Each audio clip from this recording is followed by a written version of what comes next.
Hola a todos y todas, espero que se encuentren muy bien y con todas las pilas para seguir acompañándonos en el estudio de la anatomía normal. Mi nombre es Analía Boglioli y el tema que les propongo ver hoy es vías de conducción nerviosa. Como siempre, nuestras líneas de contacto, el campus virtual a partir de Comunidades 2.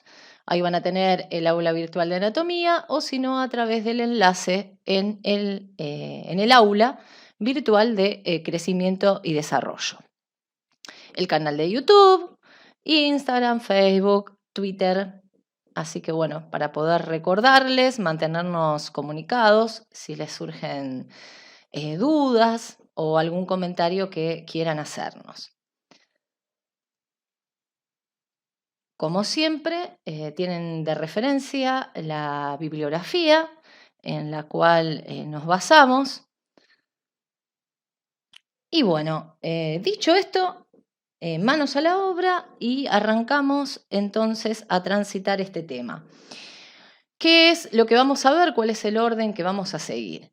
Primero vamos a ver las generalidades con su definición, obviamente, de qué es una vía de conducción y la clasificación de esas vías, que nos va a llevar a luego seguir ese recorrido por lo que son las vías sensitivas o ascendentes, que también las podemos denominar aferentes, ¿sí? Y por último, las vías motoras descendentes, también llamadas vías eferentes.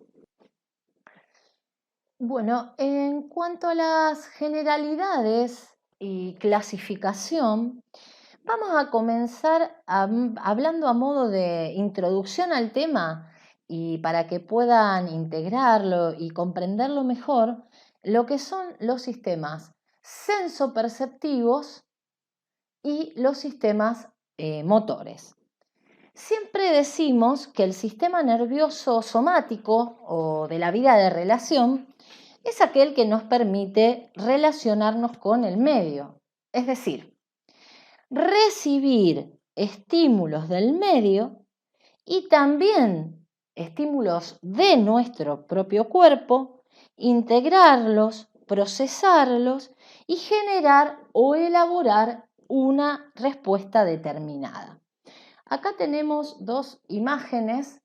Por un lado, hay una mujer en la playa y acá podemos imaginar cuáles son esos estímulos que esta mujer puede percibir. Por ejemplo, la brisa del mar, por ejemplo, el frío o calor, depende cómo esté la temperatura. También puede pincharse con algún objeto en la arena y sentir dolor. También tocar la arena, el agua y reconocer cuál es la diferencia entre ambas. Puede percibir el sonido de las olas o del viento, ver el paisaje a partir del sistema visual. También seguramente llegan a ella una mezcla de olores determinados y si quisiera podría sentir el gusto salado del agua del mar. Por otro lado, también está recibiendo estímulos de su propio cuerpo que le permiten, por ejemplo, percibir la posición del mismo en el espacio. Es decir, si está sentada, en este caso está sentada, por lo que vemos, o si está parada, si tiene sus miembros inferiores cruzados o sus miembros superiores cruzados, perdón. Así que bueno, eso es mirando la figura superior. Por otro lado, los sistemas motores son aquellos que se encuentran formados por centros y vías nerviosas que nos van a permitir la contracción de los músculos esqueléticos y por ende a través de ellos realizar acciones. Por ejemplo, desplazarnos de un lugar a otro, en este caso corriendo, o a través de la marcha, hablar, cantar, llevarnos el alimento hacia la boca, en fin, realizar todas aquellas acciones que nos conectan con el entorno de alguna u otra manera. Ahora abordemos lo que dijimos a manera de ejemplo, pero de una forma más específica. Y vamos a analizar cuáles son los componentes que participan de estos sistemas para que puedan cumplir su función. Así que arrancamos con los sistemas sensoperceptivos y con su definición. Los sistemas sensoperceptivos están formados por estructuras que van a recibir información de los órganos de los sentidos y las van a conducir hacia la corteza cerebral. Nos permiten entonces, por decirlo de alguna manera, tener conocimiento del mundo que nos rodea, pero también de nuestro propio cuerpo.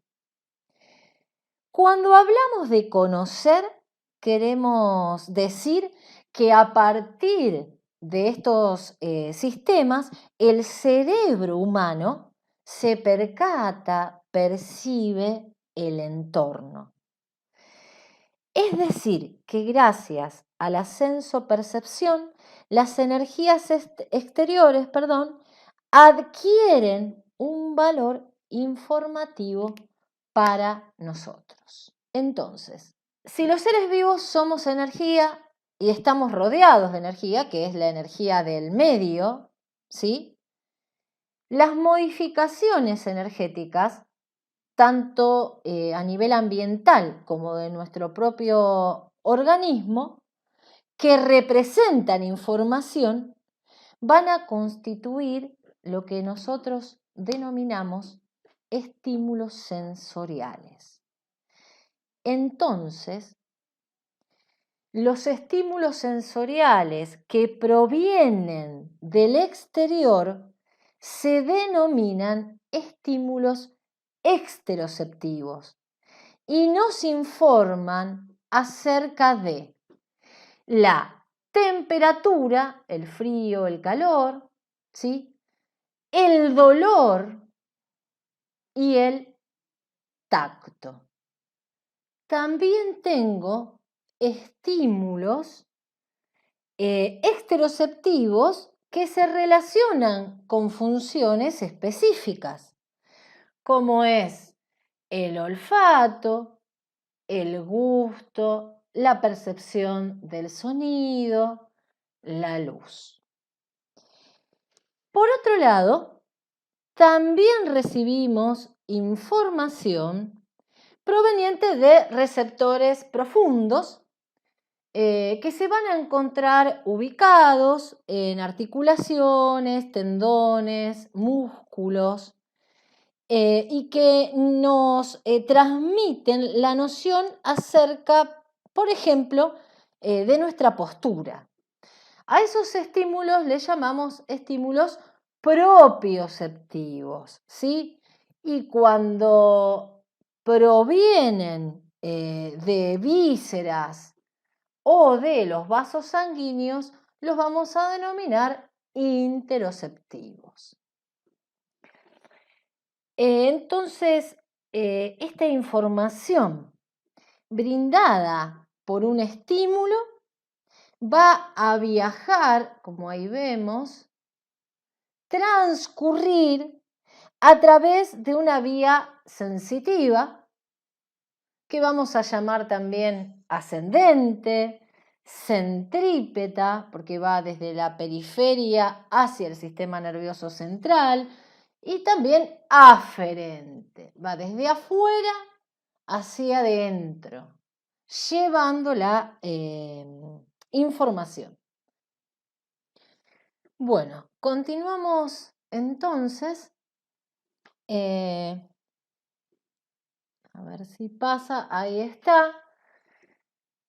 Diciendo que los receptores reciben la información. Siempre hablando de sistemas sensoperceptivos. Este sería lo que denominamos el diseño anatómico, las estructuras que van a participar. Los receptores reciben una información determinada. Las vías de conducción la van a transportar y las áreas corticales la van a procesar. Para ser más específicos, los receptores son estructuras que van a detectar estímulos, ¿sí? Y los van a transformar en impulsos nerviosos. Se les dice también traductores. ¿Por qué? Van a convertir una energía externa o interna, si proviene de nuestro propio cuerpo, ¿sí? En impulsos bioeléctricos. ¿Qué van a hacer? Van a viajar. ¿Por dónde van a viajar? Por una vía de conducción. Vía viene del latín camino, ¿sí? Viaja el impulso bioeléctrico, así como nosotros viajamos por un camino determinado. Vale el ejemplo.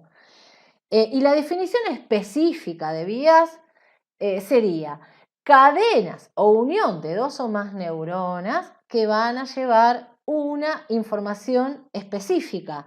En este caso, como hablamos de vías sensitivas, va esa información desde los receptores, ¿sí?, hacia las áreas corticales. Y las áreas corticales, como dijimos anteriormente, van a procesar la información sensorial, la información que le va a llegar. En este caso, esas áreas corticales, que pueden ser primarias, secundarias, que son en realidad primarias, secundarias y asociativas, nos vamos a encontrar que se van a ubicar a nivel de la corteza somatoestésica, ¿sí? Postrolándica o postcentral. Si hablamos de las vías de la sensibilidad general, esa es el área cortical primaria. ¿Está? ¿Por qué les digo esto? Porque en esta clase nos vamos a concentrar en estas vías. Esta sería la clasificación general de las vías sensitivas o ascendentes. Vías sensitivas somáticas generales y vías sensoriales. Dentro de las vías sensitivas generales tenemos la vía termoalgésica, ¿sí?, la vía táctil protopática, la vía táctil discriminativa y profunda consciente y por último la profunda inconsciente. Esto lo digo rápido porque vamos a ir describiendo una a una, ¿sí?, su función y sus componentes. En cuanto a vías sensoriales, ya lo que es vía auditiva y vía óptica están incluidas dentro de la temática visión y audición, y la vía olfatoria y gustativa las vamos a abordar con mayor profundidad cuando estemos transitando el área de nutrición. Perdonen si soy reiterativa con algunos conceptos, pero quiero que lo puedan razonar, comprender, porque si comprendemos lo que estudiamos, obviamente se hace mucho más fácil poder aprenderlo. Ahora sí, pasamos a los sistemas motores. Estos sistemas son aquellos mediante los que realizamos las acciones sobre nuestro entorno. A ver, nos permiten mover los músculos esqueléticos de una manera precisa y también controlada. Pero a diferencia de los sistemas sensoperceptivos, las señales nerviosas Ahí estamos. Las señales nerviosas van a partir de la corteza y se van a dirigir hacia los músculos, ¿sí? Y esas señales se van a transformar en energía mecánica para mover esos músculos. Acá tenemos una serie de ejemplos de acciones que nos permiten desarrollar estos sistemas motores, ¿no? A ver, entonces, las vías de los sistemas motores van desde la corteza hacia la periferia, por lo que son descendentes, centrífugas y también denominadas eferentes, ¿sí? Acá tenemos la clasificación general, las dividimos en vía motriz principal o piramidal o vía piramidal y la vía motriz secundaria o extrapiramidal, dividida en un sistema facilitador y un sistema inhibidor. Ya las vamos a describir. Bueno, resumiendo, dice, ¿qué significa esto? A ver, una serie de conceptos que tenemos que tenerlos muy presentes y bien claros, para ya arrancar con la descripción específica de cada una de las vías. Entonces, a ver, ¿qué es una vía de conducción? Es un camino, un trayecto, la unión de dos o más neuronas que llevan una información específica o determinada, ¿sí? ¿Qué tengo que tener en cuenta en la vía? La función que va a cumplir. ¿Dónde se origina? ¿Cuál es el recorrido? Es decir, ¿cuáles serían el número de neuronas con el que haría sinapsis y por dónde pasa? Ya lo vamos a ver.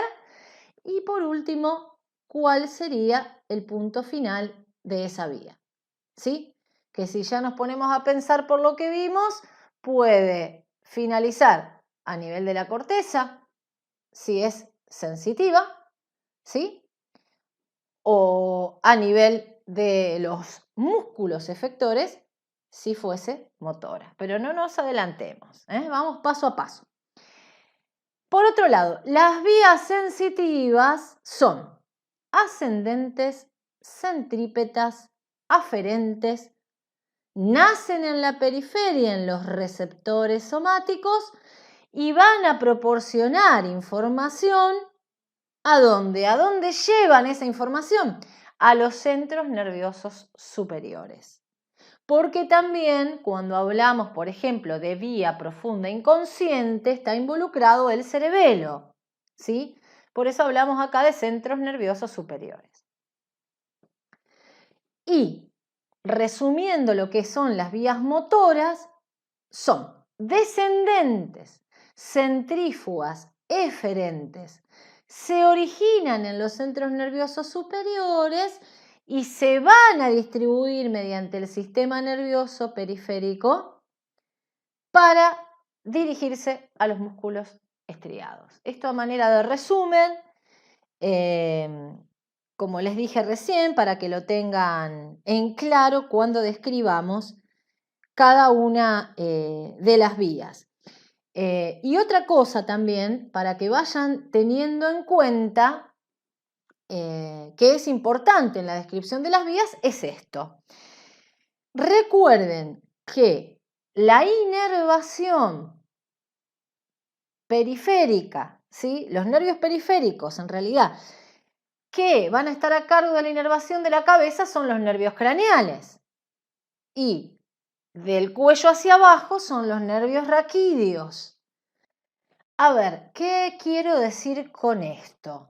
Por ejemplo, si yo acerco una bebida caliente a los labios, se van a activar los receptores de calor y esa información la va a llevar un par craneal hacia el tronco encefálico y desde allí va a ascender esa vía buscando la corteza, el área somatoestésica.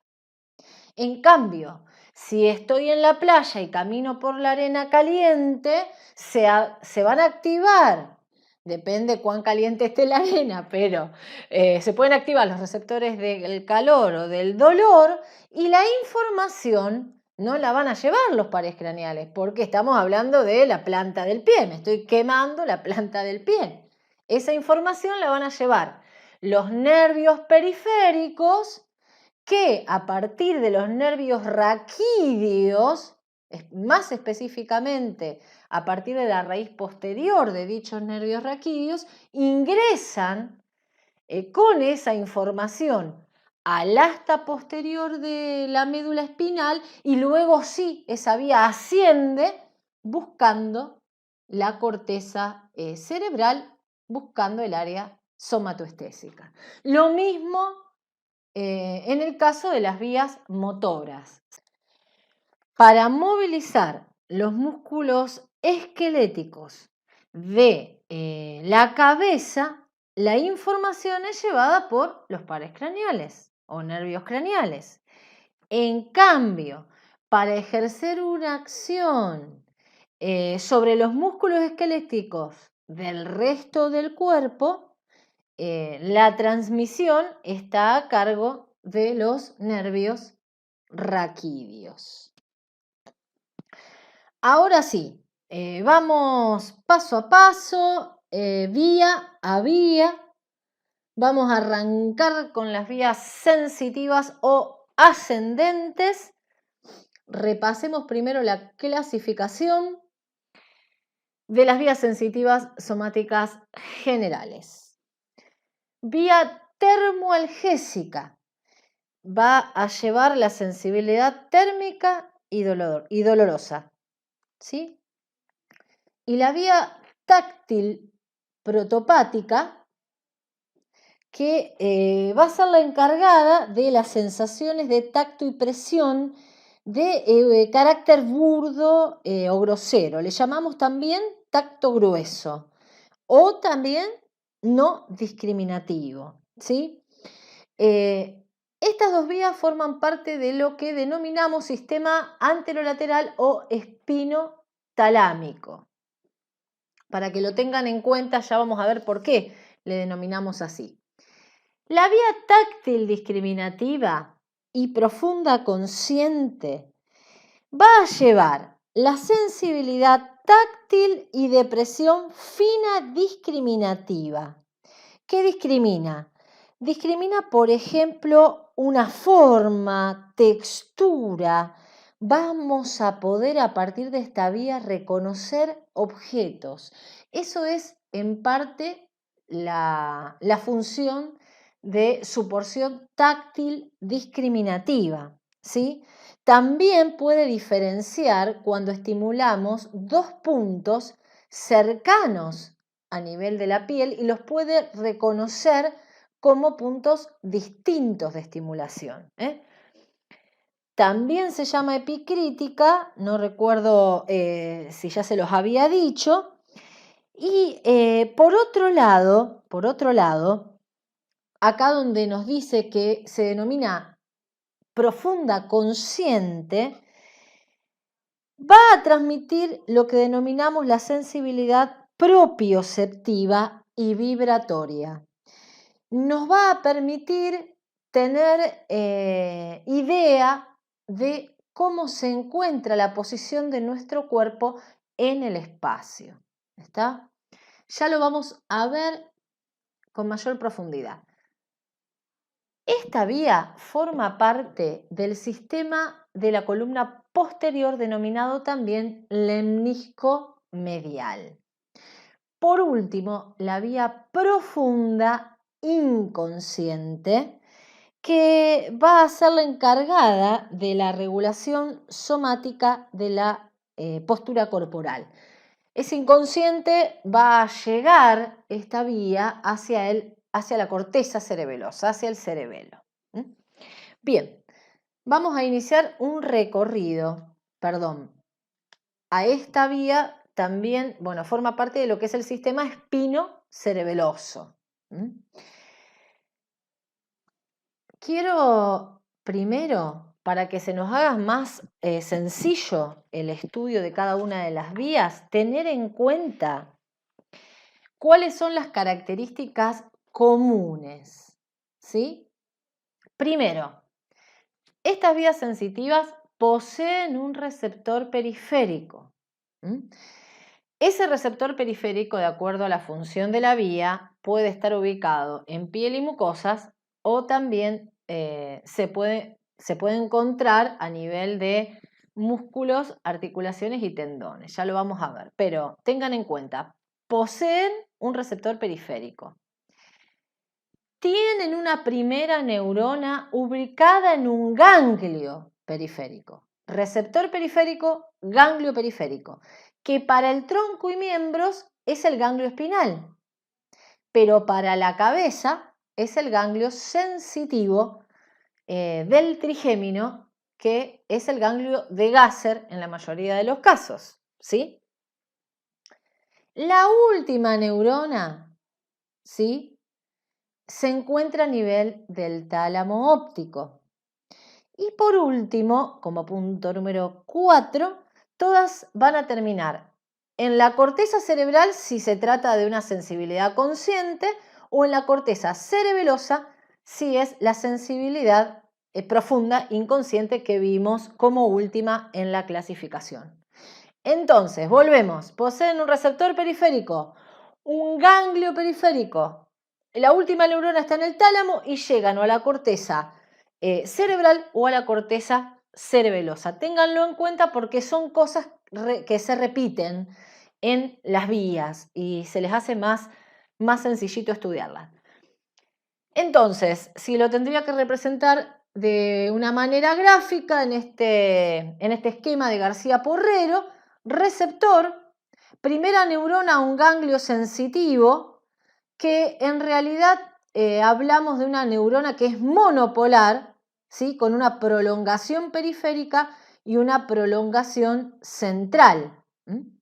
Este ganglio, para lo que es la cabeza, es el ganglio de Gasser. Para lo que es el resto del cuerpo, es decir, tronco y miembros, vamos a hablar del ganglio sensitivo espinal.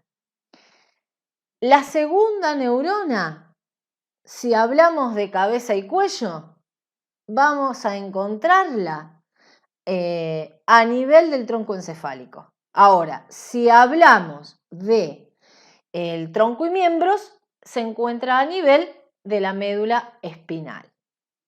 Las vías se cruzan, hay una decusación sensitiva, las vías se van a cruzar al lado opuesto. Y la tercera neurona la voy a tener en el tálamo. Y por último van a llegar a su fin a nivel de las áreas corticales receptoras. Bueno, ahora sí pasamos a describir las vías. Mi idea es que lo hagamos de una manera fácil, que para ustedes sea sencillas para poder comprenderlas y aprenderlas. Entonces, empezamos con la vía termoalgésica. Como dijimos anteriormente, vamos a comenzar hablando de la función, del origen y el fin para poder ubicarnos. ¿Cuál es la función de esta vía? ¿Sí? La función es transmitir estímulos relacionados con la temperatura y con el dolor. Con respecto a la temperatura, estos estímulos que van desde el frío de congelamiento hasta el calor de la quemadura, es decir, un amplio rango, ¿sí? Y el dolor, que es esa percepción somática que se acompaña de un sentimiento de sufrimiento, es la percepción de estímulos nocivos, que también tienen ciertas características individuales, ¿no? El origen van a ser receptores, porque estamos hablando de vías sensitivas. Los receptores van a estar ubicados en piel y mucosas y son los termorreceptores y los nociceptores. Los termorreceptores son receptores del frío y del calor. Los receptores de frío son terminaciones nerviosas libres, muy ramificadas, son de mayor calibre que los del calor y más numerosas. Se denominan fibras A delta. Y los receptores de calor son terminaciones de fibras amielínicas de tipo C. En cuanto a los receptores del dolor, denominados nociceptores, son terminaciones de fibras desnudas que presentan pequeño calibre. Con respecto al fin de la vía, a dónde llega esta vía, obviamente que a la corteza cerebral. A nivel del lóbulo parietal, específicamente a nivel del giro postcentral o postrolándico, se encuentra el área somatoestésica primaria. Si hablamos de la sensibilidad termoalgésica de cabeza y cuello, la vía va a comenzar por receptores en piel y mucosas de esa región. Luego nos encontramos con la primera neurona ubicada a nivel del ganglio de Gasser, perteneciente al quinto par craneal. Luego con la segunda neurona ubicada en el núcleo sensitivo del quinto par craneal o nervio trigémino, que se encuentra en el tronco encefálico, ¿sí? Es este que tenemos acá de un color rojizo. Si nos referimos a la sensibilidad termoalgésica de tronco y miembros, también nos encontramos con los receptores que ya enumeramos, ¿sí? En piel y mucosas. La primera neurona la tenemos en el ganglio espinal, con una prolongación periférica que forma parte del nervio raquídeo y una prolongación central que forma parte de la raíz posterior de ese nervio raquídeo y se va a introducir a nivel del asta posterior de la médula, donde va a encontrar la segunda neurona, donde va a haber una sinapsis, que la ubicamos, obviamente, cuando nosotros encontramos una neurona y decimos que hay una sinapsis, lo que estoy encontrando es un núcleo formado por cuerpos neuronales. En este caso, este conjunto de cuerpos neuronales recibe el nombre de núcleo de la sustancia gelatinosa de Rolando. Siguiendo el trayecto de la vía, acá vemos la vía en su totalidad para poder ser más prácticos para comprenderla. Vamos a hacer todo un recorrido. Entonces, comienza en los receptores. La primera neurona se encuentra a nivel del ganglio espinal, la segunda a nivel de la sustancia gelatinosa de Rolando.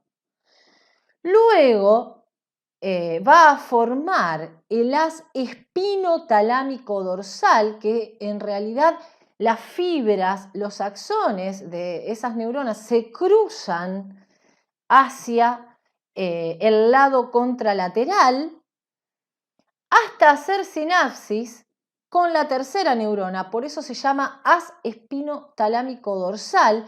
Lo ubico a este nivel, formando parte del cordón anterolateral de la médula espinal. Llega al tálamo ese haz y va a hacer sinapsis en el núcleo ventral posterolateral. Ahora, si hablamos del nervio trigémino, lo hace a nivel del núcleo ventral posteromedial.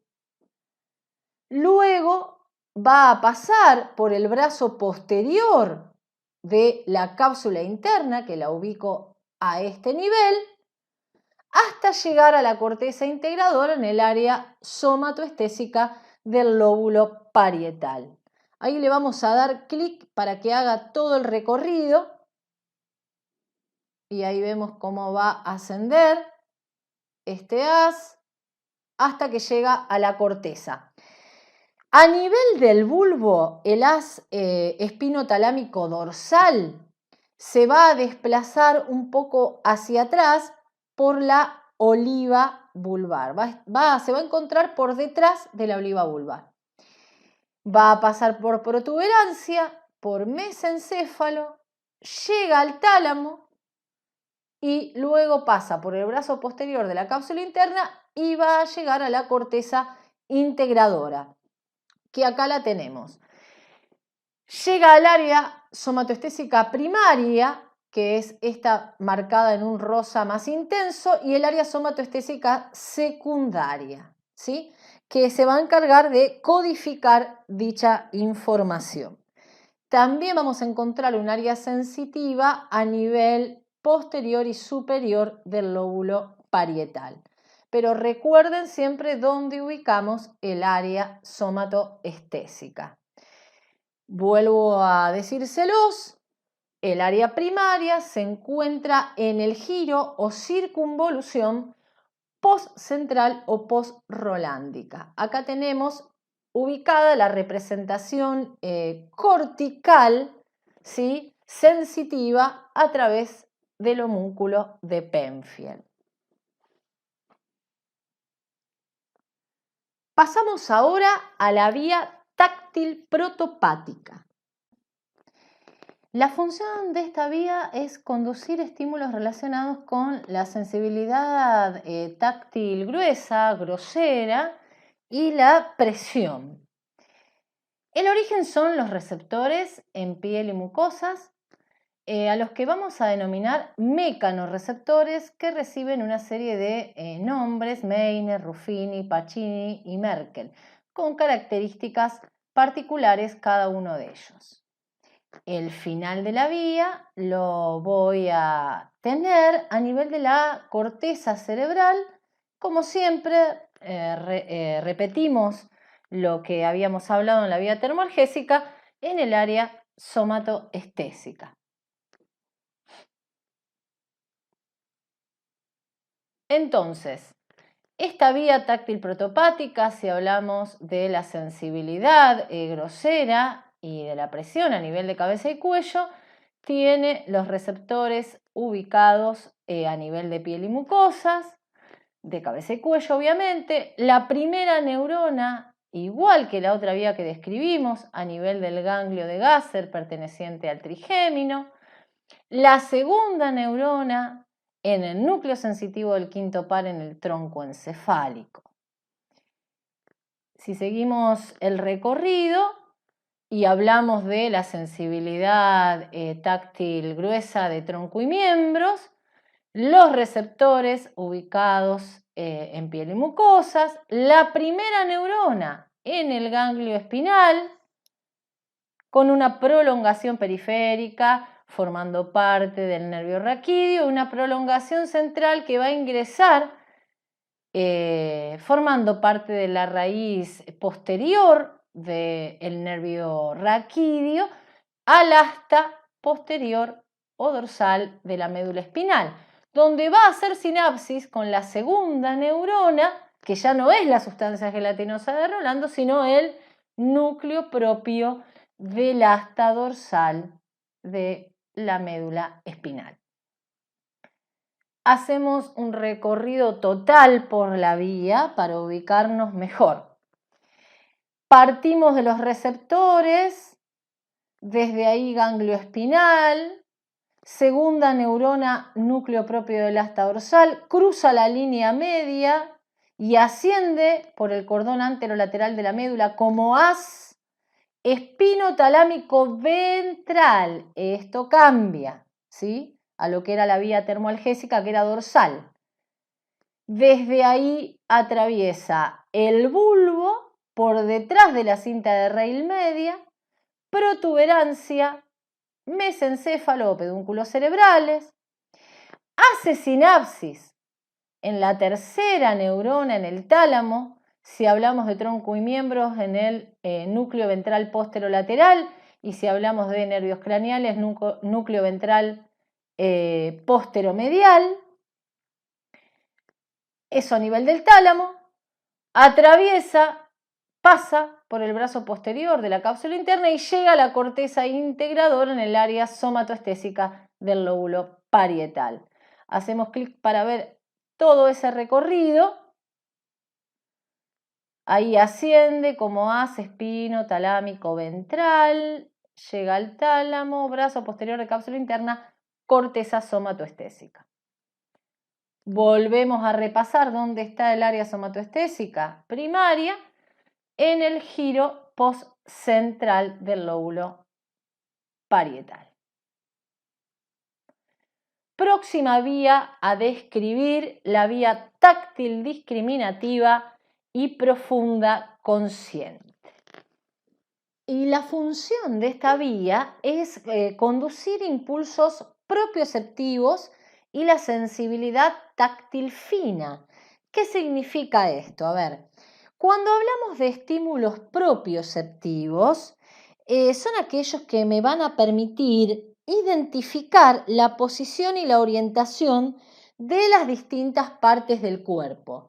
Por ejemplo, acá vemos a un joven sentado con sus miembros inferiores cruzados. ¿Sí? Puedo identificar si estoy sentada, si estoy parada, ¿sí? Si tengo los brazos cruzados, elevados. Para eso, y ya me voy en esta parte a lo que son los receptores para poder integrarlo, voy a tener receptores que me van a brindar información, entonces los tengo ubicados en músculos, que es el uso muscular, el receptor, en tendones, que es el órgano tendinoso de Golgi, y a nivel de las articulaciones, donde se van a ubicar en la cápsula y en los diferentes ligamentos. Por otro lado, cuando hablamos de sensibilidad táctil fina o táctil discriminativa o tacto fino o epicrítico, es aquel que me va a permitir reconocer como distintos la estimulación de dos puntos cercanos. Es decir, me va a brindar una localización precisa de los estímulos. Además, discrimina formas. Me va a permitir reconocer objetos sin la ayuda de la vista. Por ejemplo, si yo reviso una cartera o mi bolsillo, identificar una llave del celular o de una moneda. ¿Está? Por otra parte, lleva también esta vía una información sobre la presión fina y la sensibilidad vibratoria. Para eso, los receptores se encuentran ubicados en piel y en mucosas. ¿Está? El final de la vía, el mismo que el que veníamos viendo para las demás.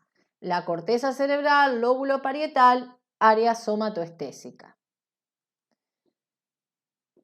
Entonces, si nos referimos a la sensibilidad táctil discriminativa a nivel de cabeza y cuello, tengo los receptores, la primera neurona, ganglio de Gasser, esto se repite, la segunda neurona, núcleo sensitivo del quinto par. Para lo que es tronco y miembros, los receptores, recuerden que los tengo ubicados tanto a nivel de piel y mucosas como a nivel del músculo, de las articulaciones y de los tendones. La primera neurona va a estar ubicada a nivel del ganglio espinal y acá va a haber algo que cambia, porque la segunda neurona no se encuentra a nivel del asta posterior de la médula espinal, sino que se van a encontrar en el bulbo raquídeo. Se denominan núcleos de Gold y Burdach o grácil y cuneiforme.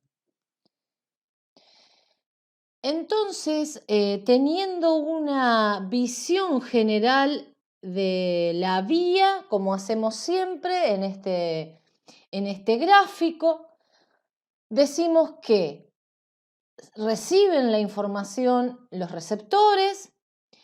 La primera neurona, igual que siempre, ubicada en el ganglio espinal.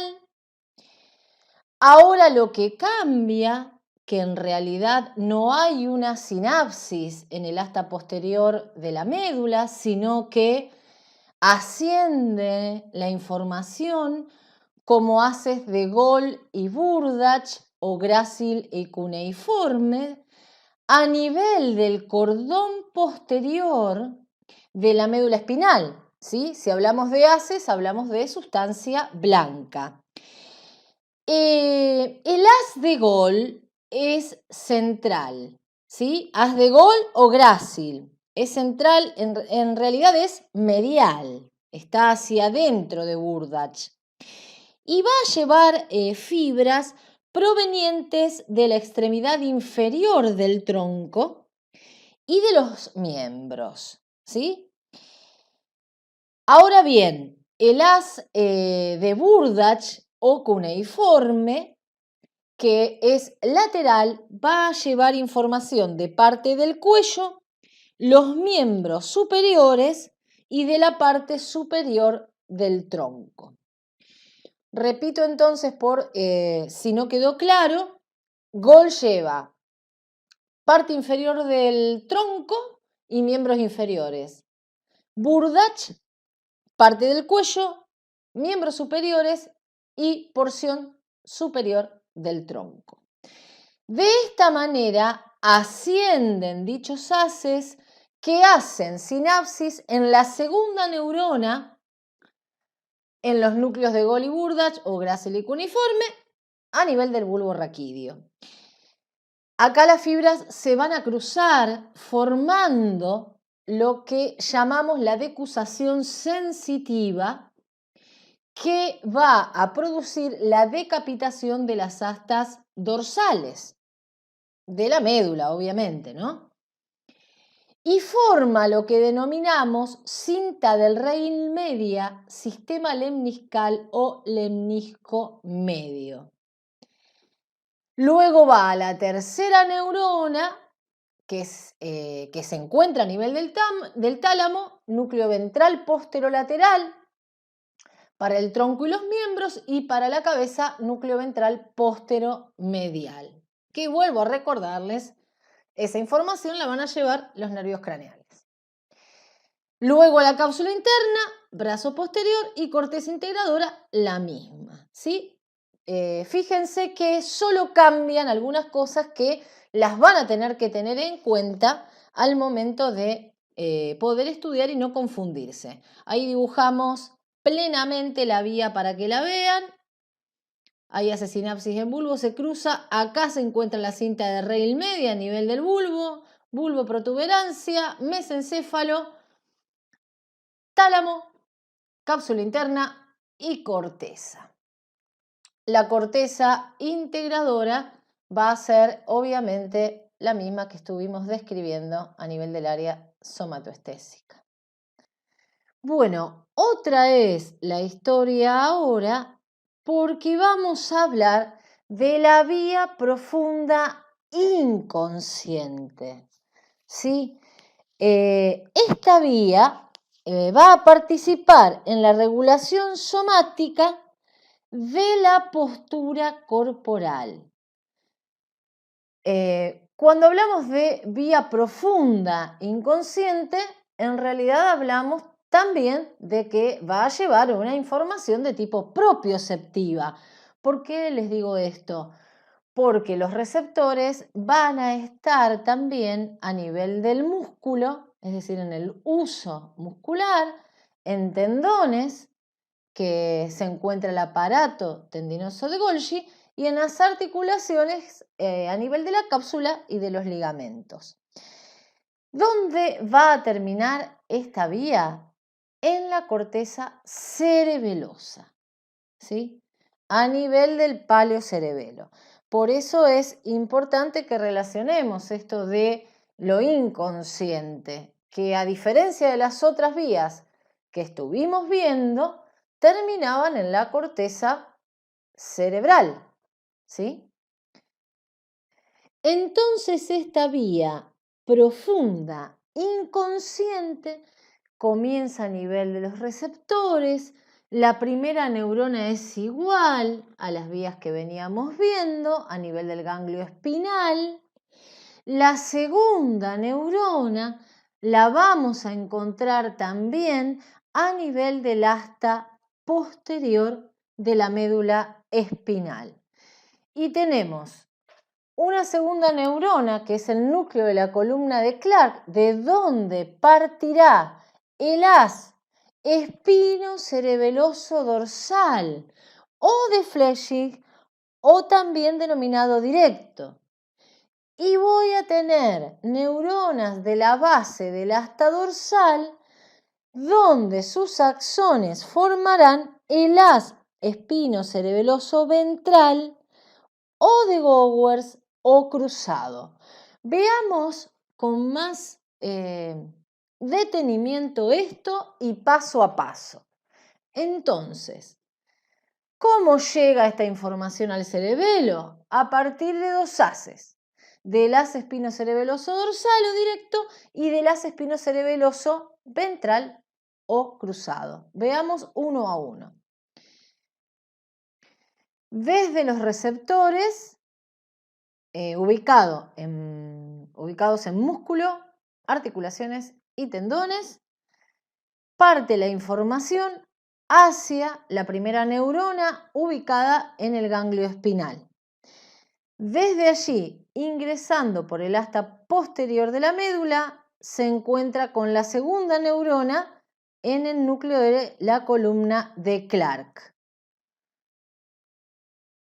Ahí estamos, perfecto. ¿Cómo llega los axones? Los axones de estas neuronas van a formar lo que denominamos el haz espinocerebeloso dorsal directo o de Fleming, que va a ascender por el cordón lateral de la médula espinal homolateral. No se cruza esta vía, ¿sí? ¿Y a dónde se va a dirigir si se llama espinocerebeloso? Al cerebelo, a la corteza del cerebelo, y va a ingresar al mismo a partir del pedúnculo cerebeloso inferior. Luego van a hacer sinapsis en el núcleo interpósito. Y desde el núcleo interpósito van a partir los axones hacia el núcleo rojo del lado opuesto, ¿sí? A través de fibras interpósito-rúbricas. Algunas fibras van a pasar desde el cerebelo hacia el tálamo, núcleo ventral posterolateral, o la corteza cerebral en el área motora. Nosotros vamos a iniciar ahora desde el núcleo rojo lo que denominamos la respuesta efectora, que se inicia a partir del haz rubroespinal, que acá se cruza hacia el mismo lado de donde se inició la vía, ¿sí? Y desciende como haz a nivel, acá lo vemos en verde, como haz a nivel del cordón lateral de la médula, y va a buscar hacer sinapsis ¿dónde? A nivel del asta ventral de la médula. De ahí partirán fibras que van a llegar desde la raíz motora del nervio raquídeo con una orden determinada hacia el músculo desde donde se originó en realidad toda esta vía, ¿sí?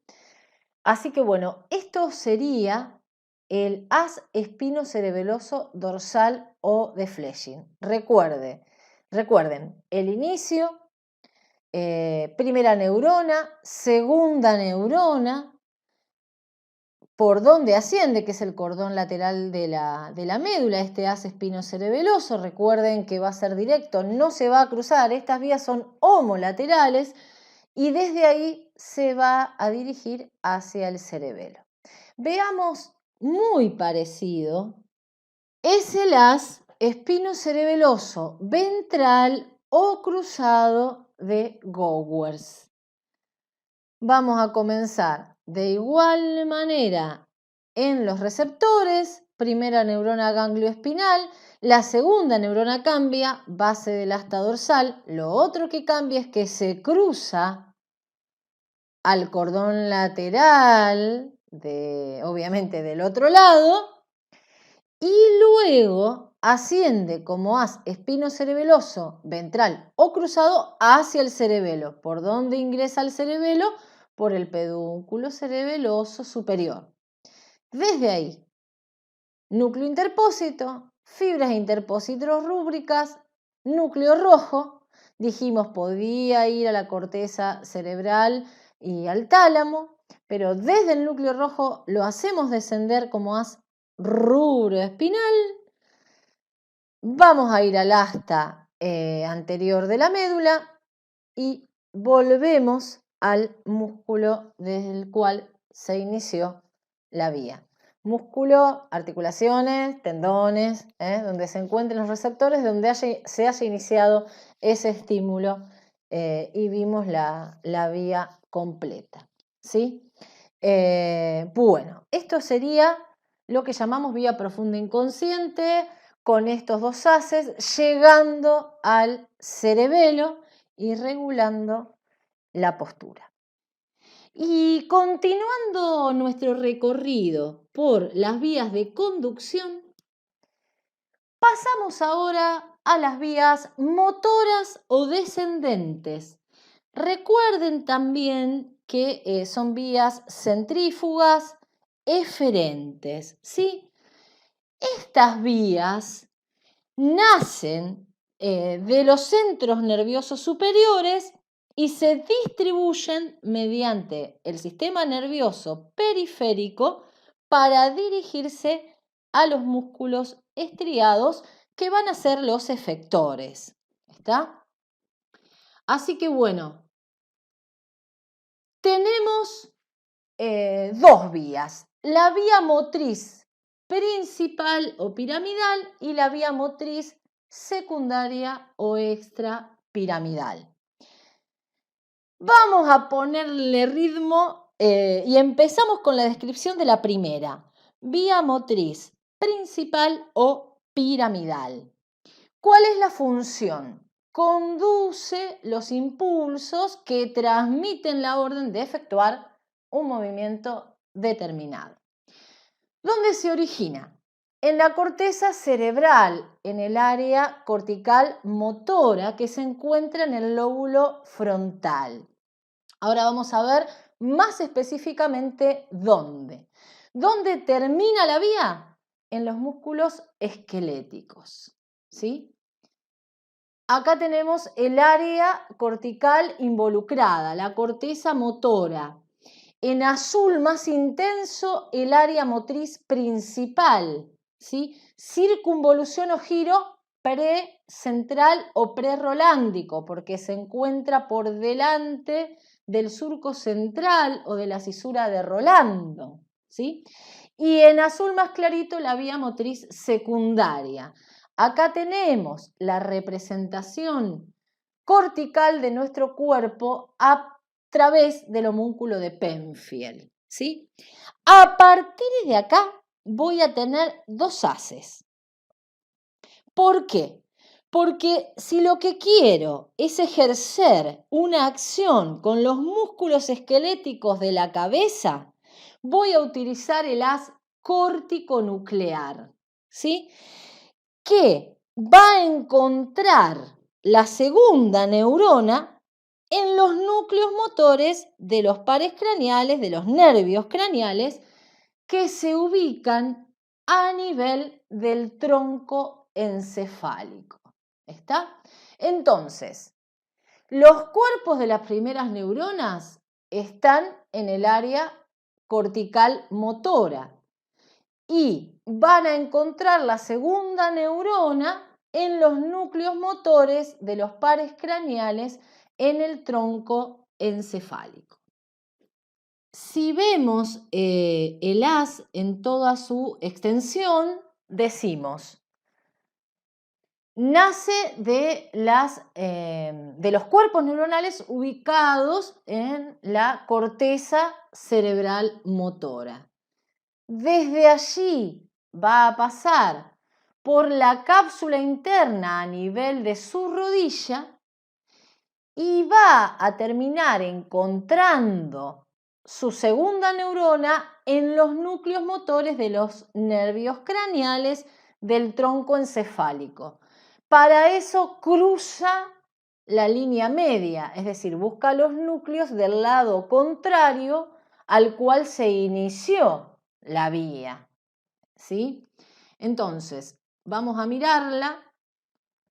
¿Cómo harían estos haces de acuerdo, siempre de acuerdo, a la acción que se quiera realizar, a los músculos que se quieran movilizar? Por ejemplo, si lo que queremos hacer es mover los músculos extrínsecos del ojo, ¿está? La sinapsis, la segunda neurona, la vamos a encontrar en los núcleos de los pares 3, 4 o 6, dependiendo qué músculo quiero mover. ¿Está? Si lo que quiero es generar una acción en los músculos de la mímica, la sinapsis, es decir, la segunda neurona, va a estar a nivel del núcleo motor ubicado en la protuberancia del séptimo par.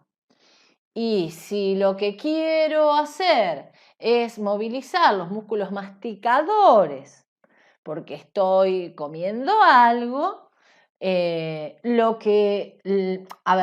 núcleo va a ser el del quinto par. Recuerden siempre que cruza la línea media este haz corticonuclear. Bien.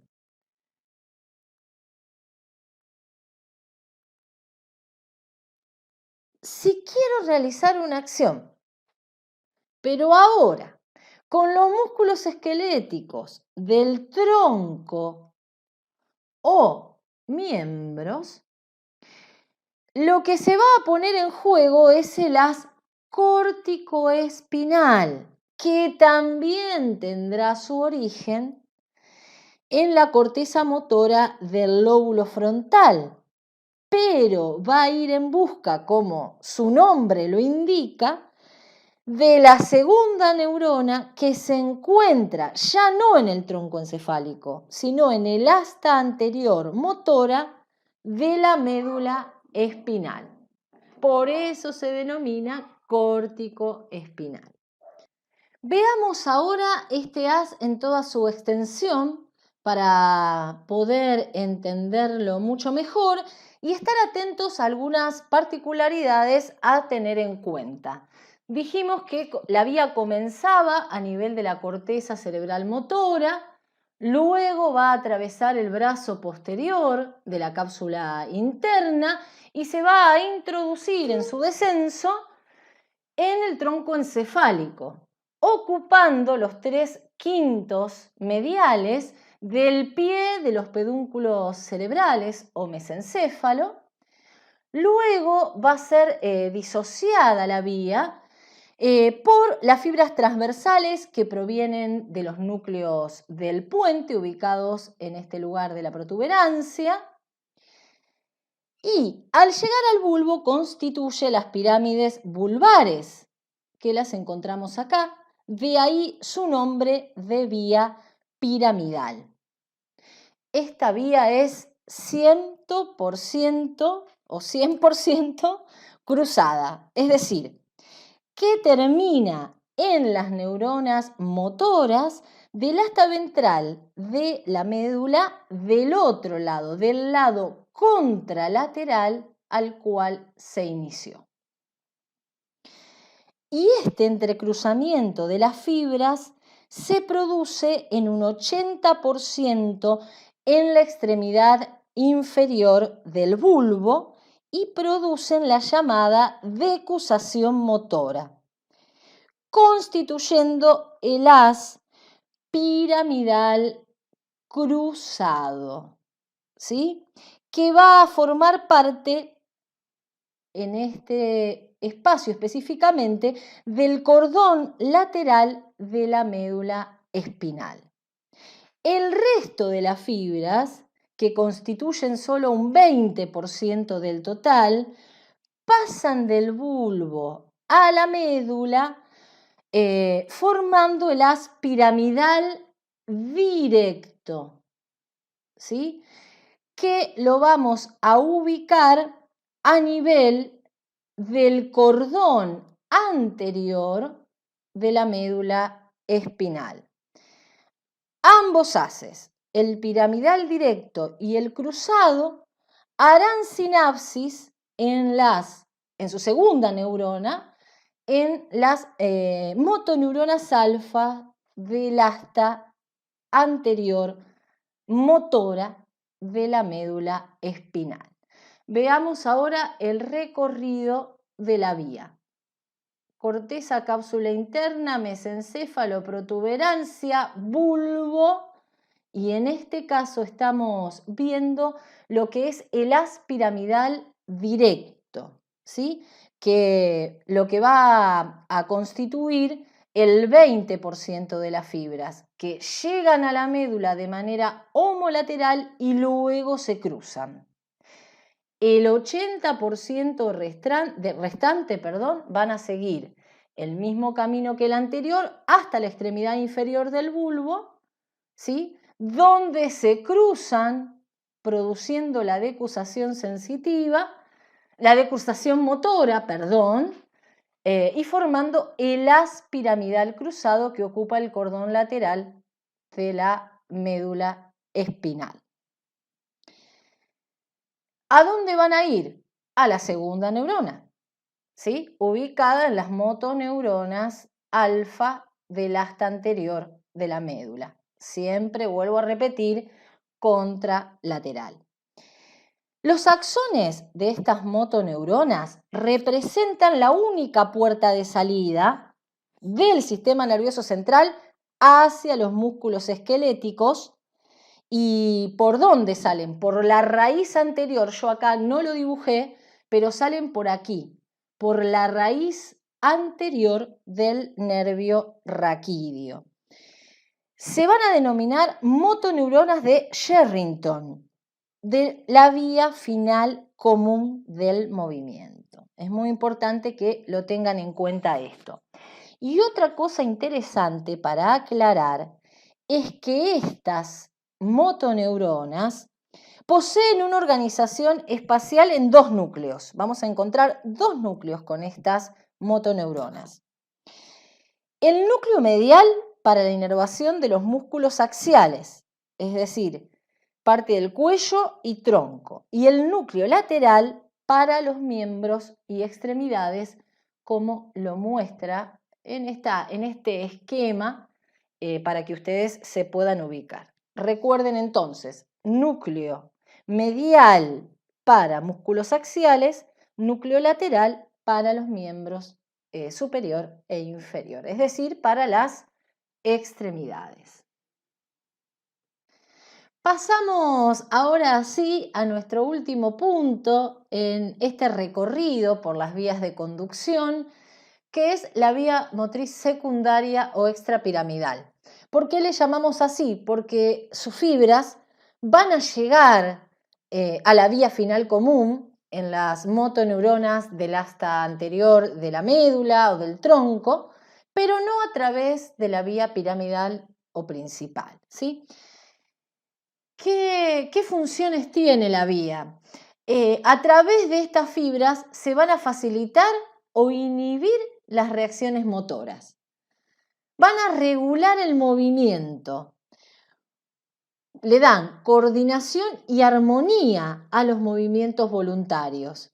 También participan en la realización de movimientos automáticos, que algunos autores llaman semiautomáticos, ¿sí? No totalmente automáticos. Estos movimientos son aquellos que se van a producir sin la participación de la voluntad y en principio tampoco va a participar la conciencia. Son secuencias repetitivas donde se contraen diferentes grupos musculares, pero puede haber una participación de la voluntad al inicio, es decir, para poder iniciar ese movimiento, para detenerlo o para ajustar dichos movimientos. Con los ejemplos se va a hacer más fácil. Por ejemplo, masticar, tragar, parpadear son parte de estos movimientos automáticos o semiautomáticos. También esta vía va a participar en cierta forma en la regulación del tono muscular. Dijimos que la dividíamos en sistema reverberante largo y corto. Parte de estas vías se dividen en sistema reverberante largo o corto. El sistema reverberante largo es facilitador y vamos a ir construyendo juntos este sistema, esta vía. Se va a iniciar en áreas corticales no motoras, temporales, parietales o frontales, no motoras. Desde allí van a dirigirse hacia los núcleos del puente. Desde los núcleos del puente van a ir por fibras pontocerebelosas a la corteza neocerebelosa, luego al núcleo dentado del neocerebelo, del lado opuesto, en este caso, de los núcleos del puente de un lado a la corteza neocerebelosa y el núcleo dentado del lado opuesto. Luego, por fibras ventorrúbricas, llegarán al núcleo rojo mesencefálico y por fibras rubrotalámicas al núcleo ventrolateral del tálamo, para terminar este circuito en las áreas corticales motoras, ¿está? A nivel de la corteza o del giro prerrolándico precentral en el lóbulo frontal. En el caso del sistema reverberante corto o inhibidor, se inicia este circuito en las áreas corticales motoras. Desde ahí va a participar el núcleo lenticular, ¿sí? Parte de lo que son los núcleos de la base. Va a llegar al tálamo de la información, al núcleo ventrolateral, y luego por fibras tálamo-corticales vuelve hacia las áreas corticales motoras. ¿Está? Esto es para dejarles en claro lo que es el sistema reverberante largo facilitador o el sistema reverberante corto inhibidor. Ambos sistemas, como dije antes, van a participar del ajuste del movimiento. Existen otras vías descendentes que integran el circuito extrapiramidal, como por ejemplo el haz rubroespinal, que va desde lo que es el núcleo rojo hacia las motoneuronas, y acá quiero hacer una aclaración. Todos van a llegar al asta anterior de la médula, estos haces, a las motoneuronas, pero la vía piramidal principal llega a las motoneuronas alfa. En este caso van a llegar a las motoneuronas gamma y alfa. ¿Qué diferencia tienen? Las motoneuronas alfa producen una contracción muscular rápida. En cambio, las gamma van a coordinar la contracción muscular de acuerdo a la finalidad que tenga dicha contracción, ¿sí? Así que tengamos en cuenta eso para definir estos haces. Vuelvo entonces, el haz rubroespinal desde el núcleo rojo hacia la médula espinal, termina a nivel del asta anterior de la médula. El vestíbulo espinal, lo mismo, terminando a nivel del asta anterior de la médula espinal, el tecto espinal, que va desde el colículo superior hacia el asta anterior medular, y por último el retículo espinal, que se va a dirigir desde la sustancia reticular del bulbo y la protuberancia hacia el asta anterior de la médula. Son todos haces que también forman parte de la vía motriz secundaria o extrapiramidal. Bueno, gente, muchísimas gracias por escucharme. Perdonen el énfasis, a veces hasta grito un poco, así que bajen el volumen cuando escuchen los videos, pero bueno, es interesante que ustedes puedan entender el tema. Y bueno, buena vida para todos y todas, pero siempre estudiando, con paciencia y para adelante. A no aflojar, que los estamos acompañando y que el estudio siempre vale la pena. Abrazo grande y hasta la próxima.